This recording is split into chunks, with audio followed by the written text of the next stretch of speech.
अस्सलाम वालेकुम। उम्मीद है आप सब खैरियत से होंगे और क्वेश्चन बैंक से प्रैक्टिस क्वेश्चन भी सॉल्व कर रहे होंगे, जिसका लिंक हमारे डिस्क्रिप्शन में मौजूद है। आज हमारे पास स्टूडेंट्स टॉपिक है।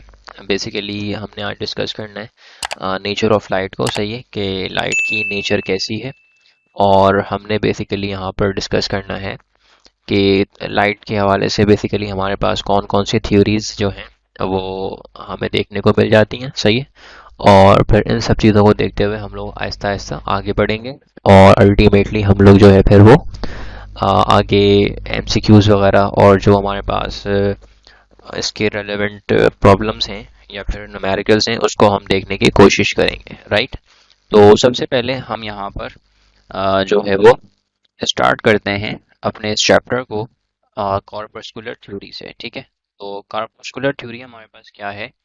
तो सबसे पहले अगर हम लोग कॉर्पस्कुलर थ्योरी को देखते हैं, तो कॉर्पस्कुलर थ्योरी बेसिकली हमारे पास ये थ्योरी जो है पेश किया था न्यूटन ने। सही है, सो कॉर्पस्कुलर थ्योरी ऑफ लाइट जो है ये पेश किया था न्यूटन ने। बेसिकली ये जो है न्यूटन ने लाइट को किस तरह से देखा, मतलब न्यूटन का ख्याल जो है, न्यूटन जो डाउट है उसकी बेसिकली लाइट के हवाले से उसकी जो थ्योरी है उसका जो नज़रिया है वो क्या है, हमने ये देखना है।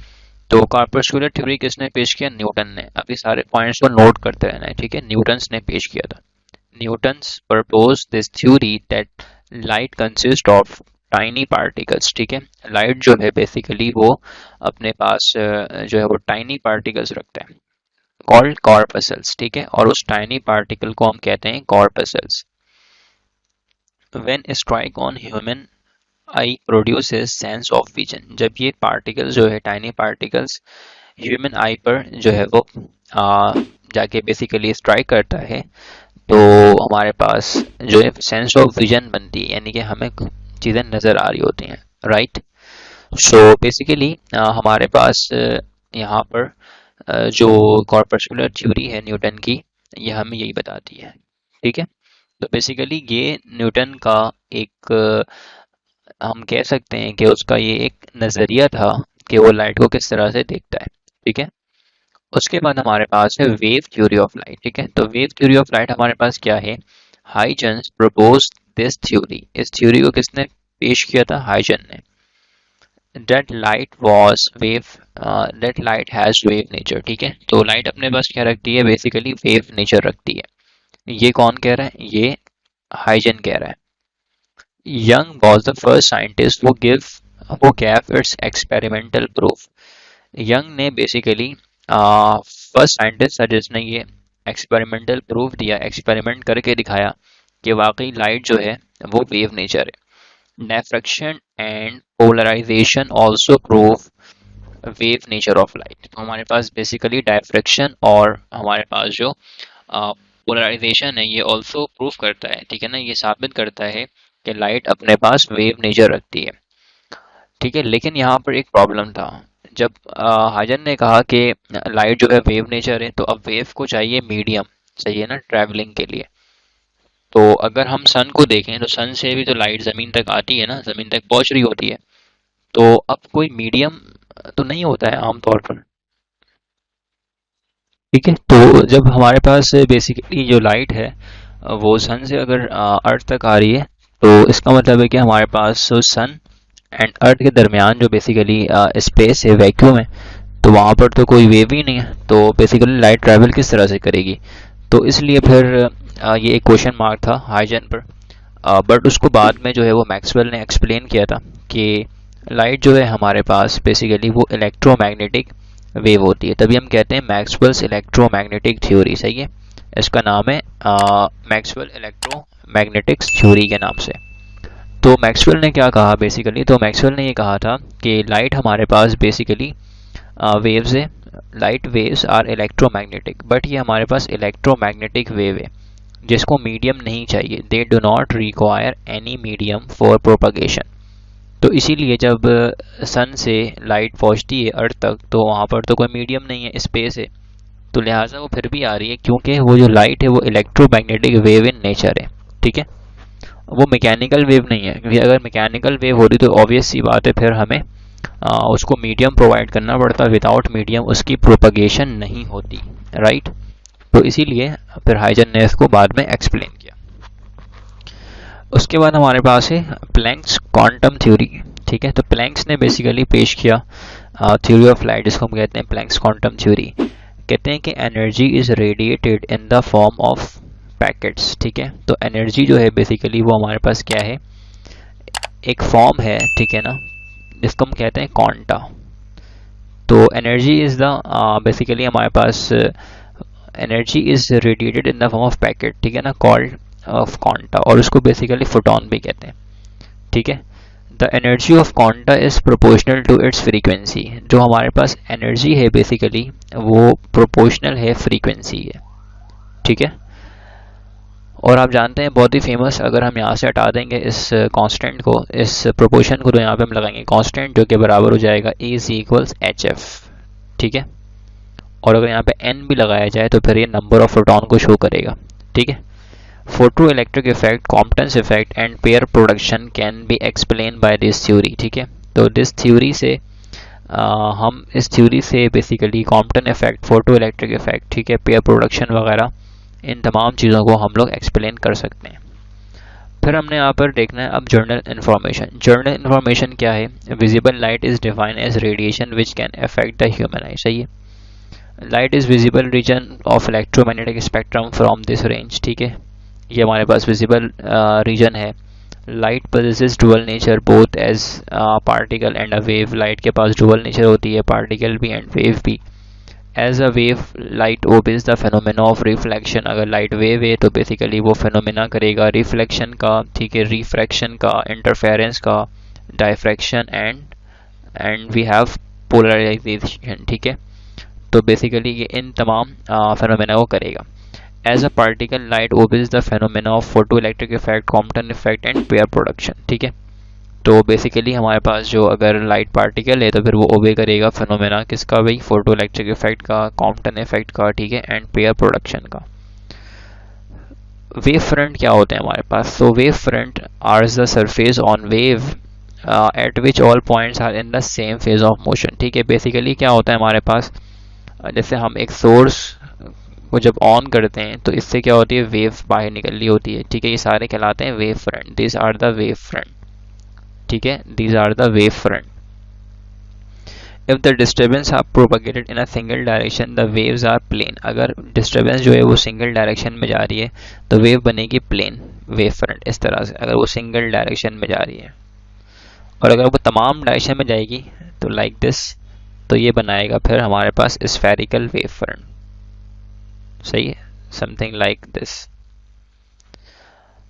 If the disturbance is propagated outward in all possible directions from a point source, the resulting wave fronts are spherical. देखें, ये अभी हमने इसको एक्सप्लेन कर दिया यहाँ पर पहले से ही, राइट।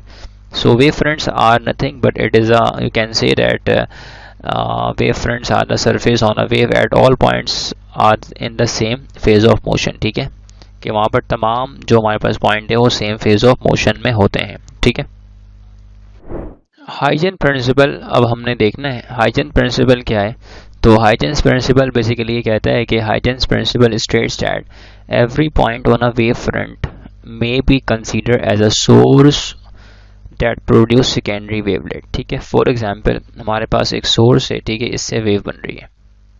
अब ये फर्स्ट वेव है, अब ये सेकेंड, तो सेकेंड वेव जब बनेगी तो ये जो फर्स्ट वेव है ये इसके लिए सोर्स काउंट होगी एज अ सोर्स। जब तीसरी वेव बनेगी, तीसरी वेव फ्रंट हमें देखने को मिलेगी तो ये सेकंड वेव जो है ये तीसरे वाले के लिए एज अ सोर्स काम करेगी। सही, the wavelets propagate in the forward direction and a speed equal to the speed of the wave motion. सही है, तो बेसिकली इसकी स्पीड जो है वो बेसिकली हमारे पास स्पीड ऑफ वेव मोशन के बराबर होती है, राइट। अब जब लाइट वेव है तो लाइट जो है हमारे पास इंटरफेरेंस के फिनोमेना को शो करेगा। ठीक है, तो सबसे पहली बात कि इंटरफेरेंस क्या होता है। So we have interference. Interference is the result of the superposition of two waves. जब दो waves बेसिकली आपस में combine हो जाती हैं, सुपर इम्पोज हो जाती हैं, तो हम कहते हैं कि ये दोनों वेव इंटरफेरेंस कर रही हैं। ठीक है, if the resultant intensity of the interfering wave is 0 or less than the intensity of the individual wave created destructive interference. For example, हमारे पास जो एक वेव है उसकी इंटेंसिटी थी ज़्यादा, फॉर एग्जांपल ये हमारे पास वेव है, दो वेव्स हैं, ठीक है। हम लोग जो है वो इन जनरल बात कर रहे हैं। अब ये दोनों वेव इस तरह से कंबाइन हुई, अब इसकी इंटेंसिटी कुछ थी, इसकी इंटेंसिटी कुछ थी, बट जब ये दोनों कंबाइन हुई तो जो हमें टोटल इंटेंसिटी मिली वो इस एक वेव के इंडिविजुअल इंटेंसिटी से कम मिली। तो इसका मतलब है कि इंटरफेरेंस कैसी हुई है, डिस्ट्रक्टिव इंटरफेरेंस हुई है।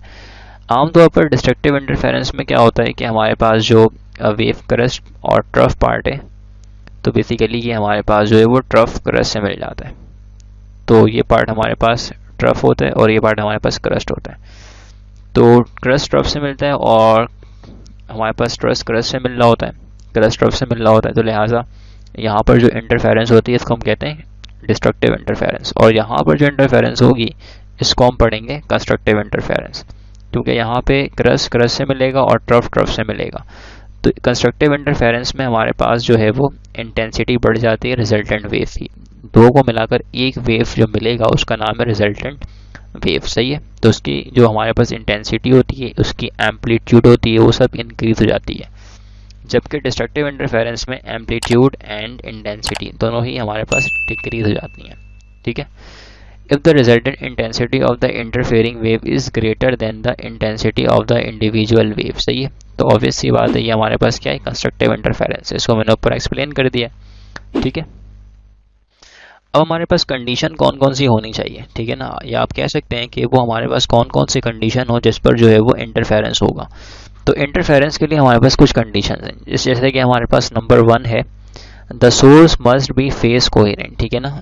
अब जो हमारे पास सोर्स है, यहाँ से लाइट बेसिकली प्रोड्यूस हो रही है या एमिट हो रही है, तो बेसिकली वो हमारे पास क्या हो, फेस कोहेरेंट हो, ठीक है। The source should be monochromatic, और जो हमारे पास सोर्स है वो कैसी हो, मोनोक्रोमेटिक हो, यानी कि सिंगल वेवलेंथ हो। मोनो मीन्स होता है सिंगल, क्रोमेटिक जो है हमारे पास क्रोम से आया, और क्रोम की मीनिंग होती है कलर, ठीक है। तो इसका मतलब है single colour.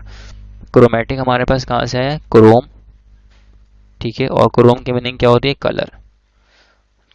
And mono means क्या है, सिंगल, वन, ठीक है। तो सिंगल कलर, तो जो भी हमारे पास सोर्स है उसके पास सिंगल कलर होनी चाहिए, यानी कि सिंगल वेवलेंथ होनी चाहिए।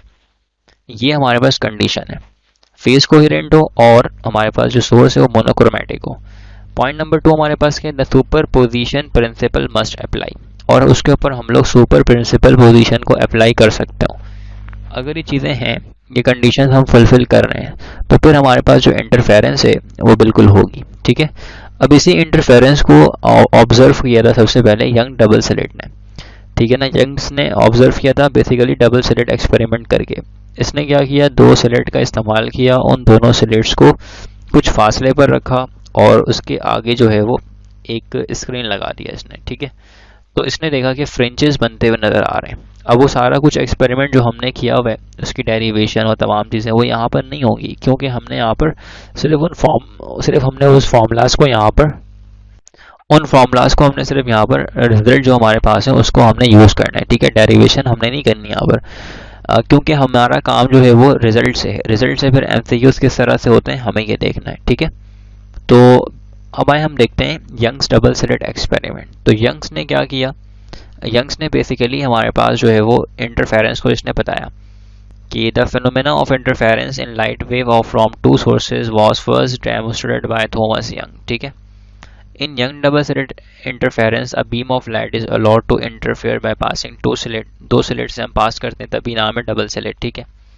Construct interference pattern on the screen, ठीक है। तो जब हमारे पास स्क्रीन पे हमें बेसिकली फ्रिंजेस मिलने लगी, ठीक है, फ्रिंजेस हमें मिलने लगे स्क्रीन के ऊपर, ये हमारे पास है स्क्रीन, ठीक है।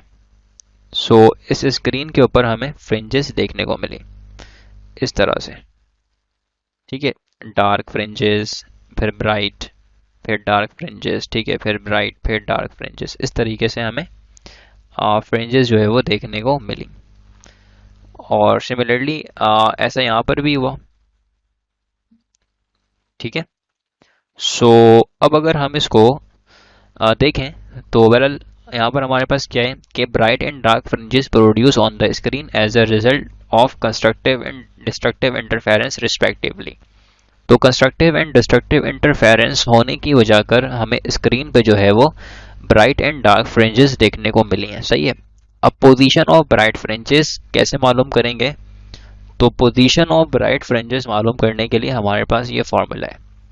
ठीक है, lambda L into M over D. M हमारे पास है नंबर ऑफ फ्रिंजेस, डी कहलाता है spacing between two slits, lambda हमारे पास है लेंथ, ठीक है, जो हमारे पास सेपरेशन है, या आप कह सकते हैं distance from slit to the screen, और लैम्डा जो है वो बेसिकली वेवलेंथ ऑफ लाइट है। ये तमाम चीज़ें यहाँ पर मेंशन हुई हुई हैं पहले से। अगर हमने पोजीशन निकालनी है डार्क फ्रिंजेस की, ठीक है, तो डार्क फ्रिंजेस की पोजीशन निकालेंगे कुछ इस तरह से, ये हो जाएगा वाई डी। सही है ना, यहाँ पर बी नहीं है, ये डी है, हम डार्क की बात करेंगे। सही है, तो lambda L by D into M plus half. सही, तो एम प्लस हाफ जो है बेसिकली ये क्यों आ रहा है? क्योंकि यहाँ पर कंस्ट्रक्टिव इंटरफेरेंस हो रही है। सही, तो ये हमारे पास ड्यू टू ये हमारे पास क्यों आ रहा है? Due to destructive interference, right. फिर हमारे पास है fringe spacing, X is equals lambda L by two. Fringe spacing क्या होता है? बेसिकली दो कंसेक्यूटिव ब्राइट ब्राइट या फिर डार्क डार्क फ्रिंजेस के दरमियान जो सेपरेशन होता है, इसको हम कहते हैं फ्रिंजेस स्पेसिंग, जिसका फॉर्मूला है लैम्डा एल बाई टू। ये सारे फार्मूलाज आपको याद होने चाहिए। एमसीक्यूज को जब आप सॉल्व करेंगे तो डायरेक्ट हम फार्मूला अप्लाई करेंगे, इसकी कोई डेरिवेशन वगैरह नहीं करना होगा वहाँ पर हमें। ठीक है, क्योंकि जाहिर सी बात है ये एंट्री टेस्ट है, तो यहाँ पर हमने जो वो इंटर में जो किया है वो हमने डेरिवेशन वगैरह किया है। सही है, यहाँ पर ऐसा नहीं होगा, राइट। तो आपने डायरेक्टली सिंपल याद रखना है तमाम फॉर्मूले को। इसके बाद हमारे पास है माइकलसन इंटरफेरोमीटर। सही है, इन तमाम एक्सपेरिमेंट से हम लोग यही देख रहे हैं कि लाइट जो है बेसिकली वो हमारे पास वेव नेचर रखती है। ठीक है, तो माइकलसन ने बेसिकली ये एक्सपेरिमेंट किया था इंटरफेरोमीटर की मदद से, तभी हम कहते हैं कि Michelson interferometer. Michelson used monochromatic light single wavelength. ठीक है, पहले ही हमने बात कर ली है कंडीशन में, ये कंडीशन लाजमी फुलफिल होनी चाहिए, अगर ये कंडीशन नहीं होगी इंटरफेरेंस नहीं होगा। Fall on half silver mirror. ठीक है, हमने उस लाइट को कहाँ पर फॉल कराया? हाफ सिल्वर मिरर पे। ठीक है, इसको हमने कह दिया बीम स्प्लिटर। ये क्या करेगा? ये बेसिकली ये लाइट को स्प्लिट करवाएगा दो हिस्सों में, which transmit half of the incident light and reflect remaining portion. कुछ लाइट को ये इंसिडेंट करवा देगा, सही है, और कुछ को ये जो बेसिकली है वो रिफ्लेक्ट कर देगा। इन शॉर्ट, कुछ को ये पास कर देगा और कुछ को आगे ये पास करेगा और कुछ को रिफ्लेक्ट करवा देगा। सही है, light divided into two parts. अब लाइट जो है वो हमारे पास टू पार्ट्स में डिवाइड हो गई है। ठीक है, एक को हम कह रहे हैं कि वन पार्ट रिफ्लेक्टेड है towards the first mirror and other is transmitting part है इन द सेकंड मिरर। सही है, तो इसकी अगर मैं फिगर आपको बनाकर समझा दूं तो हमारे पास सिंपली क्या होता है, ये हमारे पास सिंपल हमें देखने को मिलता है कि we have a source of light. ठीक है, ये हमारे पास सोर्स ऑफ लाइट है, यहाँ से ये सोर्स ऑफ लाइट आई। ठीक है, यहाँ से हमारे पास ये सोर्स ऑफ लाइट आई, इस तरीके से ये चली गई बीम स्प्लिटर के पास। ठीक है, यहाँ पर तो कुछ पार्ट इसका यहाँ से बेंड हो गया इस तरीके से, और कुछ पार्ट यहाँ से ये ऊपर रिफ्लेक्ट हो गया। सही है, ये ट्रांसमिट हो गया और ये रिफ्लेक्ट हो गया। अब तो लाइट के दो पार्ट्स बन गए ना, तो अब ये ऊपर जा रहा है, तो एक हमने यहाँ पे लगाया हुआ है, इसको पढ़ते हैं मूवेबल मिरर, एक और हमारे पास लगाया हुआ है यहाँ पर फिक्स मिरर। ठीक है, ये फिक्स है और ये मूवेबल मिरर है। सिर्फ मैं आपको रफ डायग्राम समझा रहा हूँ ताकि आपके दिमाग में चीज़ें समझ में आने किस तरह से हो रही हैं। अदरवाइज इसको आप डायरेक्ट भी कर सकते हैं, कोई इशू वाली बात नहीं है, क्योंकि इसकी डेरिवेशन तो है नहीं, तो रिक्वायरमेंट नहीं है फिगर की। सही है, टू पार्ट्स ऑफ रे enter the I after covering exactly equal distance, they must interfere m lambda by 2. This equation is very important for you. ठीक है, आपने ये इक्वेशन याद रखनी है। अब इस पे से हम लोग क्या करते हैं कि x हमारे पास बेसिकली यहाँ पर क्या होता है, हम जितना हमने मिरर को मूव करवाया होता है ये d होता है, और लैम्डा वेवलेंथ है, m हमारे पास है number of fringes. It can be seen just counting the number of fringes and by measuring the distance d through which the mirror is moved. ठीक है, लिखते हैं यहाँ पर, ये d जो है बेसिकली कैपिटल है। ठीक है, the wavelength lambda light can be determine, तो हम लाइट की वेवलेंथ लैम्डा फाइंड आउट कर सकते हैं। यानी कि अब एक अननोन लाइट है, हमने उसको कहाँ भेज दिया? हमने उसको भेज दिया माइकलसन इंटरफेरोमीटर के पास, तो उस अननोन लाइट की हम लोग वेवलेंथ कैलकुलेट कर सकते हैं, राइट। ये यहाँ से हमें देखने को मिला है। It is use for obtaining accurate measurement of wavelength and for precise length measurement. ठीक है, तो बेसिकली इसको हम इस्तेमाल करते हैं एक्यूरेट मेजरमेंट ऑफ वेवलेंथ के लिए and precise measurement of length के लिए। ठीक है, तो ये एक फॉर्मूला आपने यहाँ पे याद रखना है। ठीक है, ये फॉर्मूला आगे मैं बताऊंगा किस तरह से आपने यूज़ करना है इसको। ठीक है, ये किस तरह से इस्तेमाल हो जाएगा। ठीक है, ये हम आगे जाके देखेंगे। ओके, इसके बाद है थिन फिल्म इंटरफेरेंस। ठीक है, इंटरफेरेंस इन थिन फिल्म। थिन फिल्म में क्या होता है, when light reflect from thin film like soap bubbles, thin layer of oil floating on water interfere and produce colours. ठीक है, एंड प्रोड्यूस कलर्स। ठीक है, तो बेसिकली ये कलर को प्रोड्यूस करती है। सो अब हमारे पास अगर हम लोग यहाँ पे डिस्कस करें कि थिन फिल्म इंटरफेरेंस क्या है, तो थिन फिल्म बेसिकली एक ऐसी लेयर होती है, मतलब बहुत थिन होती है। अगर उसके ऊपर लाइट को हम फॉल कराते हैं तो हमें उसमें डिफरेंट कलर्स देखने को मिलते हैं। तो ये due to thin film interference होता है। तो कंस्ट्रक्टिव इंटरफेरेंस के लिए इक्वेशन बनती है 2nt is equals m plus half lambda. ठीक है, एंड डिस्ट्रक्टिव के लिए हमारे पास कंडीशन बनती है 2nt is equals m lambda. अब यहाँ पे उल्टा क्यों हो गया, क्योंकि यहाँ पे हमारे पास क्या होता है, ये लेयर्स होती हैं। ठीक है, लाइट पहले इस तरह से यहाँ पे आती है, फिर हल्की सी बेंड होती है, फिर वापस यहाँ से जाती है। ठीक है, तो अब लाइट जो है वो बेसिकली डेंसर मीडियम से रेयर में आती है। ये क्या हो रहा है, रेयर टू डेंसर हो रहा है। ठीक है, और ये क्या हो रहा है, डेंसर टू रेयर। तो जब भी light denser to rare medium आती है तो फेज चेंज हमें देखने को मिलता है। फेज चेंज हमें देखने को मिलता है। ठीक है, फेज चेंज बाय 180 डिग्री। तो अब प्रोसेस जो है हमारा क्या हो गया, रिवर्स। ठीक है, phase change bye 180 degree. So basically अब फेज चेंज अगर हमारे पास 180 है तो इसका मतलब ये हुआ फेज चेंज बाय 180 डिग्री। तो उल्टा हो गया, रिवर्स। अब जो कंस्ट्रक्टिव था वो डिस्ट्रक्टिव बन जाएगा, और जो डिस्ट्रक्टिव थी कंडीशन के लिए वो कंस्ट्रक्टिव बन जाएगा। तो एग्जैक्टली यहाँ पर यही हुआ है। ठीक है, फिर हमारे पास है न्यूटन्स रिंग। न्यूटन्स रिंग में भी क्या होता है, हम जो है वो इंटरफेरेंस देखते हैं और इस इंटरफेरेंस के फिनोमेना में हमें रिंग देखने को मिलता है इस तरीके से। इसको बोलते हैं हम लोग न्यूटन्स रिंग। ठीक है, अब इसने क्या किया, Newton's ring are form due to interference of light from the wedge of like air film between the curve surface of a plano convex lens and the plane glass surface of glass. तो basically क्या किया था Newton ने कि एक glass, plane glass पर इसने एक प्लेनो हमारे पास कॉन्वेक्स लेंस को प्लेस किया था। ठीक है, इस तरीके से। तो हमें जब लाइट को फॉल कराया यहाँ से तो हमें फिर ये जो फ्रिंजेस हैं देखने को मिले। सही है, the radius of nth bright ring is obtained by, जो बेसिकली हमारे पास रेडियस है, यानी कि जो सर्कल है, ये कॉन्सेंट्रिक सर्कल है, ये रिंग है। सही है, तो इसका रेडियस हम निकाल सकते हैं। nth की मीनिंग होती है कोई भी नंबर, जनरल फार्मूला। तो हमारे पास फार्मूला है Rn is equals under root R. ठीक है, under root R n minus half into lambda. तो इस फॉर्मूले की मदद से हम लोग बेसिकली यहाँ पर जो रिंग है, रेडियस, रिंग की रेडियस है, उसको हम कैलकुलेट कर सकते हैं by just putting the number of ring over here. यहाँ पे n हमें पुट करना पड़ेगा कि हम किस रिंग के लिए निकालना चाहते हैं। तो जस्ट आप पुट करें और इसके रेडियस को आप फाइंड आउट कर सकते हैं। राइट, तो ये फॉर्मूला आपने याद रखना होगा।